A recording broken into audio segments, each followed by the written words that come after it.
The first time somebody tried to steal my lighthouse, I honestly thought it was a joke. You ever have a moment so ridiculous you just stand there waiting for a hidden camera crew to jump out? Yeah, that was me. Except nobody yelled surprise. The second time, though, it was a straight-up ambush. It was a Saturday morning, sun barely up, gulls screaming over the bluff, and I was halfway through replacing some rusted bolts on the catwalk railing, humming old Creedence songs to myself, when I heard tires crunching on gravel. 3 SUVs, black, chrome, all business, rolled up my private drive like they owned the place. Right at the front, a silver Lexus, vanity plate, rules 1. That should have told me everything I needed to know. Out steps Clorinda Huxley, president of the Bayshore Bluffs Homeowners Association, flanked by her personal army of clipboard-carrying board members. She looked like she'd just stepped out of a yacht catalog. Sunglasses, pastel sweater knotted just so, hair that screamed, "I'd like to speak to your manager." Behind her, the rest of the council, dressed more for brunch at the country club than a shakedown at the edge of the world. I wiped my hands on an old rag and started down the path, already regretting leaving my coffee on the workbench. "Clorinda, you're trespassing," I said, flat as I could manage. She didn't even blink. "Yorick Flint, you know why we're here. Other than to harass me on my own land." Nope. She just pointed up the bluff at my lighthouse, the one my grandfather built brick by brick in the 50s. "That structure violates HOA regulations. Wrong color, too tall, not on the original development plan. It must come down immediately." I just blinked, because that lighthouse had been standing there decades before the HOA even existed. "Doesn't matter," she snapped, already on a roll. "It's unauthorized, obstructs the shoreline, doesn't match the aesthetic. 72 hours to remove it or we'll handle it for you." And I'll tell you, if there's one phrase guaranteed to make my blood boil, it's someone threatening to handle what's mine. A wiry guy with a clipboard, Trevor, I'd learn later, muttered, "We've already contacted a contractor." That's when my jaw clenched so hard I felt my teeth grind. That's criminal trespass, and you know it. Clorinda just smiled that tight, pinched smile. "Yorick, don't be difficult. The HOA has jurisdiction. Shoreline's part of the common scenic overlay." I laughed, low and hard. "No, it's not. See that anchor chain to the boulder? That's the original survey marker. My family's land, deeded decades before you even had a board. I've got the documents to prove it." Her face went so red I thought she might pop a blood vessel. "Those documents are outdated. Submit them to the legal review board." "I don't answer to your board. Never have." She stepped in close, too close. "The board has ways. Eminent domain, zoning, back taxes. We'll find something." That was it. I stepped back, pulled out my phone, and tapped the screen, camera on, recording everything. "You're being recorded, Clorinda. When I show this to my attorney and the local zoning board, they're going to have a field day." And then I turned and walked away, leaving them standing there like vultures who'd flown into a window. You know what I mean?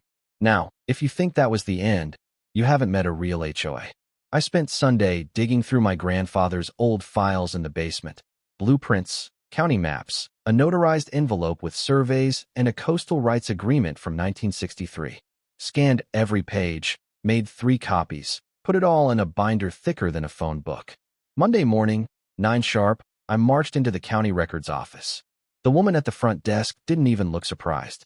"You hear about Bayshore Bluffs?" she asked. "You're the 3rd person today. Somebody's filing nuisance claims like it's a coupon day." I slid my binder across. "This is about a lighthouse. They want to seize it." She just buzzed me through to zoning. That's how I met Vince, coffee-stained tie, legal pad, 1,000-yard stare. He barely glanced at me. "Originals and backups?" "Yep." I laid out the land deed, old permits, state exemption. He whistled. "You're sitting on ironclad rights. The HOA can't annex sovereign parcels, period. They claim scenic overlay." He just snorted. "Overlay was voided 5 years ago. State reclassified the coast. They're gambling you don't know the law." I left with 2 notarized confirmations and a contact for the State Coastal Commission. That night, I drafted a cease and desist, had it couriered to the HOA and the sheriff. By Thursday, the retaliation began. A fluorescent orange sticker, "Unapproved structure," slapped on my mailbox. The kicker? It wasn't even my mailbox. Brass box from the 70s, built by my dad. I peeled it off, went straight to the post office. The clerk frowned. "That's federal property. Title 18, Section 1705. That's a crime. I handed him photos. He filed a report. By the time I got home, a white pickup was parked outside the gate. Guy in a neon vest measuring my driveway with a laser level. Who sent you? I asked. HOA compliance survey. On private land. He looked pale when I showed him the property line. Outside their jurisdiction by 74 feet. He packed up so fast he left his tape. I tossed it in the garage and installed a second camera. The next day, a voicemail from the Environmental Review Committee. Syrupy voice said if I didn't respond about invasive species, they'd schedule a visual inspection. Sure. Flyers jammed in my door. Unsafe structure, community at risk, my lighthouse, big red X, signed concerned citizens. Pure propaganda. I took them to Deputy Ramirez at the sheriff's substation. That's harassment, she said. If they step foot on your land again, call us. We'll send a unit. For once, it felt like somebody was listening. A week later, I went to the HOA's open meeting. Fold-out chairs, cheese cubes, warm lemonade. Clorinda on the mic, freezing mid-sentence when I walked in. Yorick Flint, property owner. I'd like to address the board. I held up my deed. Zoning confirmations, the cease and desist. My land is exempt. Yet you've trespassed, distributed false flyers, threatened demolition. Step onto my property again without a court order, and I will press charges. Keep this up, and I'll sue every one of you personally. The room went quiet, except for one woman in the back. It's about time. Clorinda tried to protest, but I shut her down, told them where their jurisdiction ended. I walked out before they could regroup. Outside, a guy in a mechanic's jacket caught up. Ellis, 2 streets over. They find me for a trailer in my own driveway. Fought at 1. You need anything, let me know. As I drove home, I noticed new signs in windows. Private property, not HOA land. The tide was turning. Friday brought the storm, coastal wind howling, rain coming in sideways. I watched 3 figures in ponchos sneaking near the fence. Hit the floodlights. They froze. One had bolt cutters, another a clipboard. You cut my fence. I yelled. Erosion risk assessment, she lied. Why sneak in during a storm? Standard protocol, she insisted. I pointed to the no trespassing sign, told them to leave. Uploaded the footage, called Ramirez. That afternoon, the Coastal Commission called, said it could be a criminal trespass, maybe even impersonation if those folks weren't real agents. Saturday night, a black SUV stopped outside my gate. Out came a man in a suit, Julian Maroro, HOA legal counsel. Delivering formal notice, the boards filed for conditional annexation, claiming your bluff's an unregulated buffer zone. The petition was a joke, fake citations, maritime interference, whatever that means. You'll want to respond through counsel. You're bluffing. Preliminary hearings already scheduled. Then I'll see you in court. I hired Stella Rojos, ex-prosecutor, HOA board's worst nightmare. She laughed at their petition. They're citing laws repealed years ago, made up terms. We'll file for injunctive relief, request a formal investigation. Hearing was set for Thursday. Magistrate was all business, flipping through papers, unimpressed. You're asking for authority over private land based on statutes that don't exist. Petition dismissed, with prejudice. And if you harass Mr. Flynn again, expect consequences. Clorinda's hands were white-knuckled. Outside, Stella said, ready to go on offense? I nodded. That night, a rock came through my window. Security footage caught the car, belonged to a board member's son. He confessed. Ramirez opened a criminal investigation, trespassing, impersonation, vandalism. The DA subpoenaed records. Turns out the Environmental Task Force was pure fiction. Fake inspection forms, unlicensed contractors, the whole bit.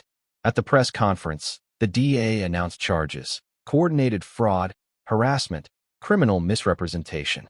Clorinda resigned at dawn. Half the board quit by lunch. Neighbors started showing up. Ellis brought sandwiches. Carol, the retired nurse, baked pies. A couple offered to repaint my fence. One guy gave me photos of the HOA's SUV somewhere it shouldn't be. You stood up. Now it's our turn. By the end of the month, residents called a meeting, not the HOA. They voted to dissolve the board, form a volunteer committee for basics, trash, maintenance. Everything else, voluntary.